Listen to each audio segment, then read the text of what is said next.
There's a lot of talk about stepping into this era or stepping into that era, but can we just please talk about stepping into your rich woman era? I want you to tune into this episode to learn how to go from struggling and surviving to unlocking a life of financial abundance that you truly deserve.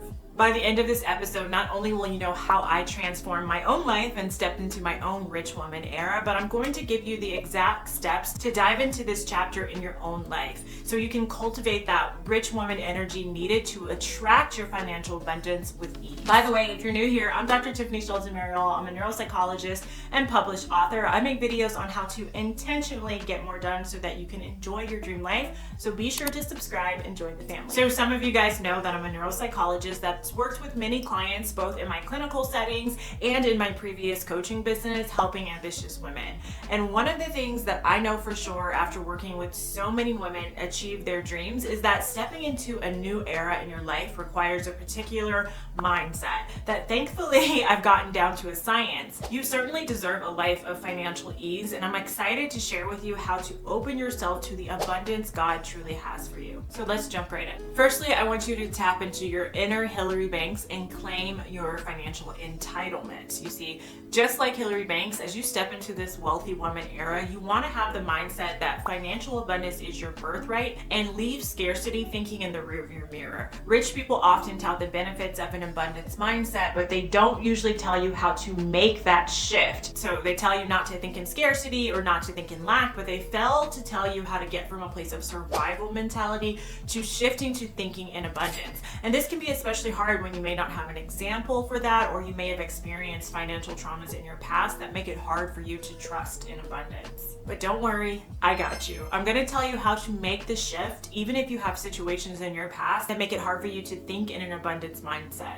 In fact, I'm going to share with you the exact formula that I used to give my clients in Dream Life Academy when it comes to developing a faithful mind that breeds really abundance thinking. So let's start with what you can do to develop an abundance mindset, and then we'll talk about some other things. So here are 3 exercises that you can do to cultivate what I like to call abundance now thinking. The first one is gratitude journaling. It's very simple and straightforward, but it has been proven to work. So the purpose of gratitude journaling is to cultivate appreciation for what you have, to shift your focus from scarcity to abundance. So here's how to practice it. On a daily basis, each evening is when I like to recommend. I want you to write down 3 things each day that are new that you're grateful for that occurred during that day. So they can be small, like a delicious meal, a yummy meal, or it can be significant, like a job promotion. And I want you to be specific. I want you to elaborate on why you're grateful for each item to deepen that emotional impact. And then at the end of the week, I also want you to reflect on what you've written down during the week so that you can reinforce those positive feelings and that sense of abundance. So the reason that this works is that gratitude journaling has been shown to increase our well-being and life satisfaction by really shifting our attention from what's lacking to what's present in our life. A study by Emmons and McCullough found that participants who kept gratitude journals reported higher levels of alertness, enthusiasm, and energy. The second exercise is a visualization and mental rehearsal technique. And the purpose of this exercise is to enhance goal achievement by mentally practicing success scenarios. And the way that you do that, that's just a kind of a fancy way of saying using your visualization to connect with your emotions and make things real. So you're going to set clear financial goals. You're going to define what financial independence looks like for you with specific, measurable, and objective goals. Then I want you on a daily basis to spend about 5 to 10 minutes each day visualizing yourself achieving these goals. And I want you to incorporate as much sensory detail as possible and also include emotions. So focus on the positive feelings associated with achieving these financial goals, like financial freedom, financial security, all those things. And then you're going to take it into action planning. So after the visualization, jot down more actionable steps you can take towards these goals. And this is going to shift you towards more an actionable way to lean into an abundant mindset. And the psychological basis of this is that visualization activates neural networks associated with actual performance, increasing increasing motivation, and it increases our preparedness to act. So a study by Taylor et al. Actually found that mental stimulation of future success can enhance planning and goal-directed behavior. So you'll start to actually also take those actions that align with the abundance that you want. So this third exercise, I want to dive a little deeper and teach you guys about cognitive restructuring of limiting beliefs. And the purpose of this is to identify and challenge any negative thought patterns that contribute to this scarcity mindset that you have. So let me tell you how you're going to practice this.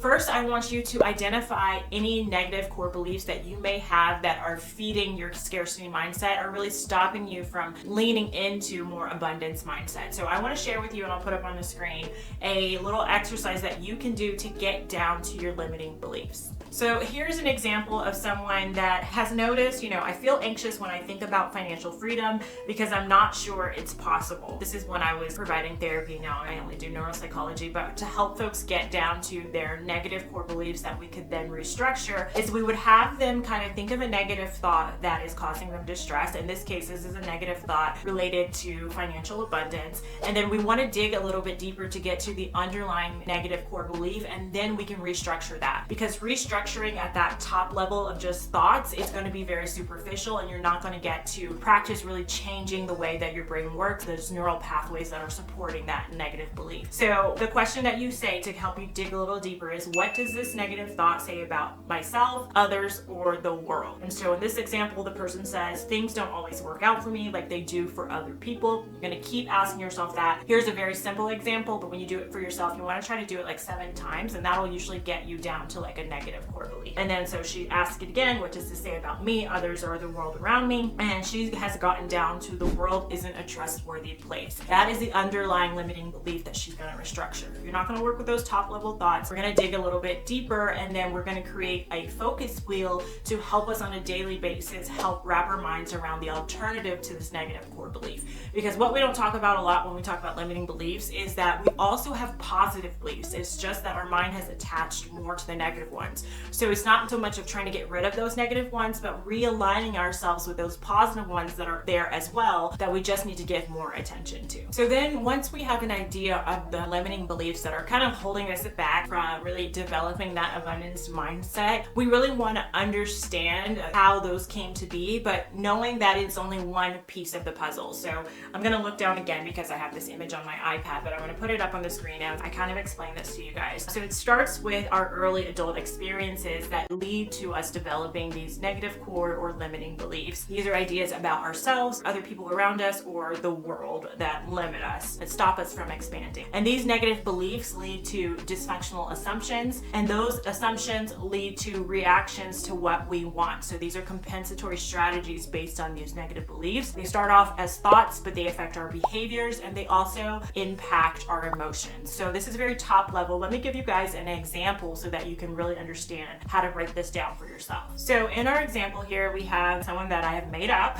This is Jasmine, and she has some negative limiting beliefs about money. And this has started off from her early and adult experiences. So during childhood, she had insecure attachment. So she had some not so great attachment with her parents or caregivers. She experienced trauma. She also experienced abuse. This led her to thinking that the world is not a trustworthy place. You can see how that also showed up in her resistance to an abundance mindset. This led her to dysfunctional assumptions such as, if one thing goes right in life, then other things will fall apart, because she's not trusting the world. So she doesn't believe that multiple things can be going right for her at the same time. So she feels like, for instance, her family life is going well, and that leads to compensatory strategies, mainly thoughts like, you can't have everything you want in life. She's happily married and a mother, so she feels like, how dare I also want to be financially free? This leads to behaviors like staying in her comfort zone, avoiding risks, trying to be controlling in her business efforts, and hesitant to take risky actions. It also leads to emotions like feeling a twinge of doubt and hopelessness when she thinks about making her sales goals.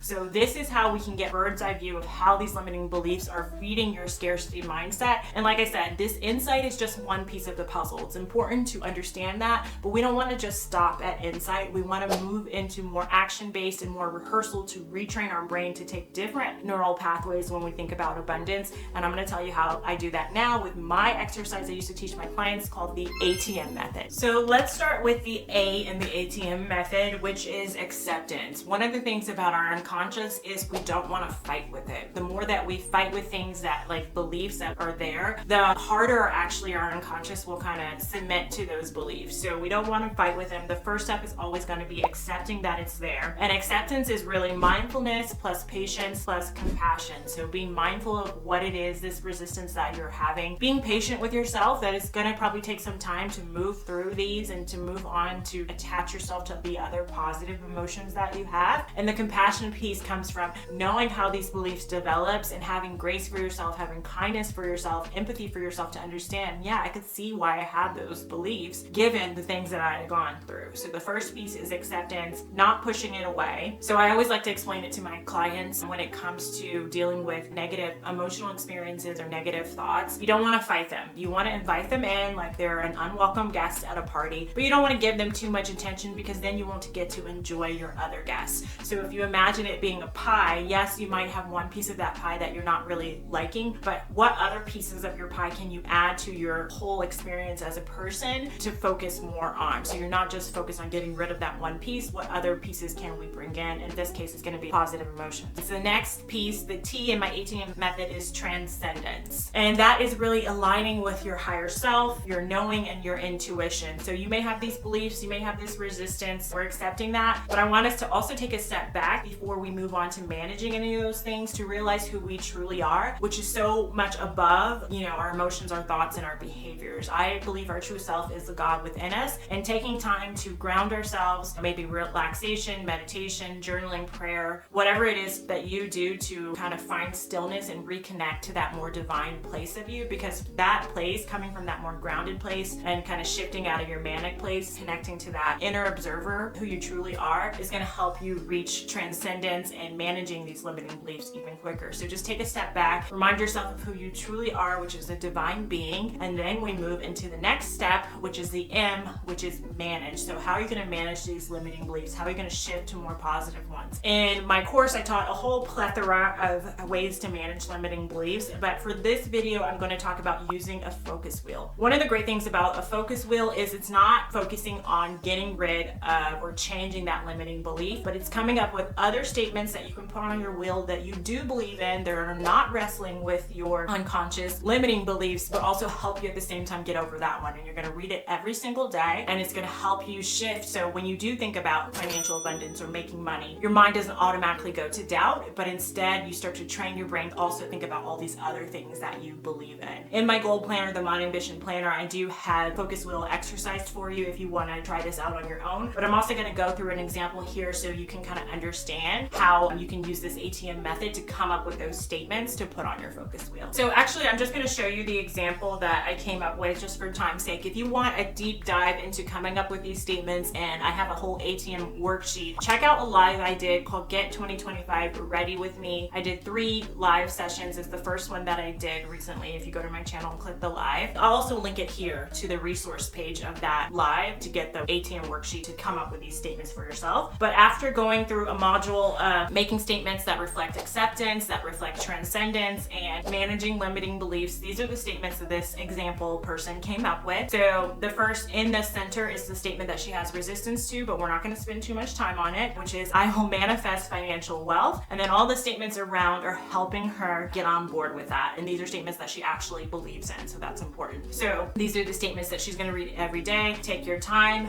You're doing great. I will allow myself time. God lives inside me and is conspiring for my greatness. I can take things one step at a time. I'm more than enough. I'm infinite. I'm a child of God. I am worthy for just being. God is always there for me, and I am a divine being. One more. I love myself and deserve the world. So those are her statements that she's reading every day to get on board with this and to retrain her brain to take different pathways when she thinks about manifesting financial wealth. So again, the psychological basis of why these restructuring restructuring techniques work is they help rewire your thought patterns by challenging and replacing negative beliefs. Studies like the Beck's cognitive therapy studies demonstrate that restructuring negative thoughts can alleviate limiting beliefs and promote positive behaviors. So you can kind of rest assured that all of this is based in evidence, psychology. I'm a nerd if you've been to this channel before, so I'm not going to steer you wrong with anything that isn't backed up by science. So let's move on though. Now let's discuss understanding the flow of abundance so that your brain can further wrap around this concept and easily lean into abundance thinking.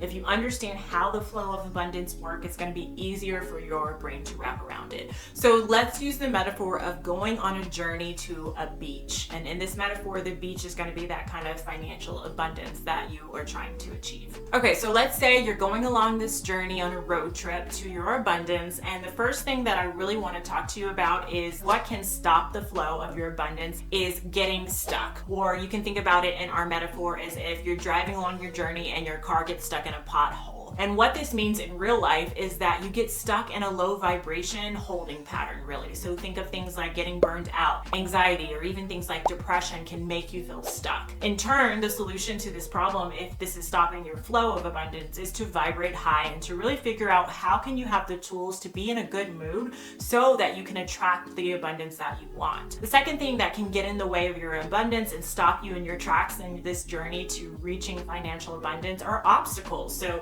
you can think of these things as roadblocks in our metaphor to your journey to success, right? What this translates to in real life are things like resistance or limiting beliefs, which we already talked about in this video, but those obstacles are just those things that kind of stop you in your track because of your mindset and your underlying beliefs. The third thing that can stop your flow of abundance and really stop you in your tracks on your journey is what I like to call running on fumes. In real life, this translates to manically forcing or manically trying to attract financial abundance by trying to control the journey instead of letting things organically flow by working in a co-creation process with your higher power. So this can look like overworking yourself. I just listened to a podcast of Rory Vaden, and he said that overworking is a lack of faith, and really tapped into this way that we can try to control everything on our journey to financial success and not realizing I need to let go and let God and really be in a co-creation process and accept that, thankfully,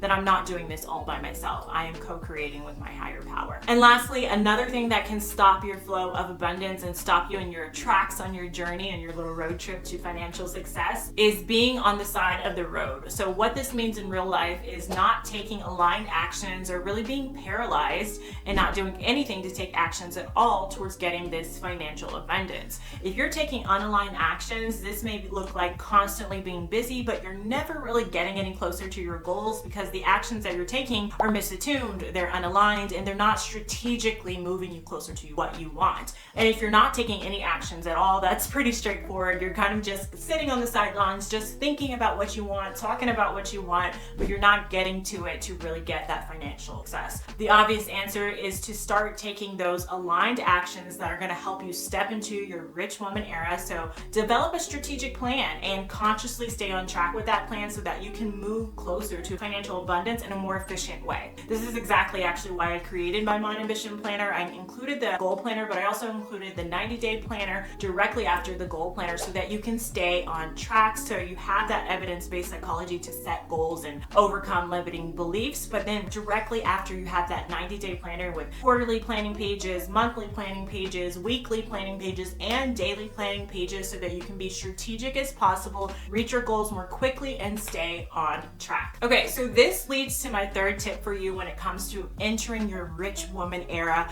which is to get good with money. And what I mean by this is to educate yourself on personal finance so that you can be your own guru when it comes to increasing your income, saving more, investing more, and really becoming financial free. I have a whole money magnet book list, which has really helped me. All these books like Get Good with Money and The Money Game, that I will link below for free if you're interested in the books that I recommend. Unfortunately, Unfortunately, financial literacy is just not something that they taught us in school unless you went to a school for economics or for business school. And reading these books that I share on that money magnet list are going to actually help you get your money game up, your personal finance knowledge up as well. All those things that you can do to empower yourself really is going to help you step into your rich woman era. So here's a quick fire list that you can actually screenshot of things to become a money genius. One is to say goodbye to financial denial and regularly check your finances. Along those lines, 2 is to develop a weekly budgeting routine. 3 is to say goodbye to toxic productivity and take focused, high value actions to increase your net worth. 4, make your money work for you with high yield savings accounts. I use Ally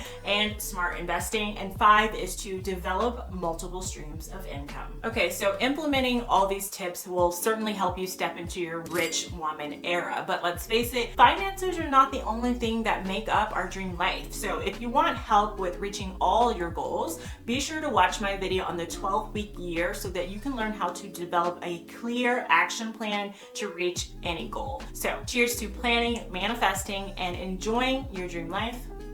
Namaste.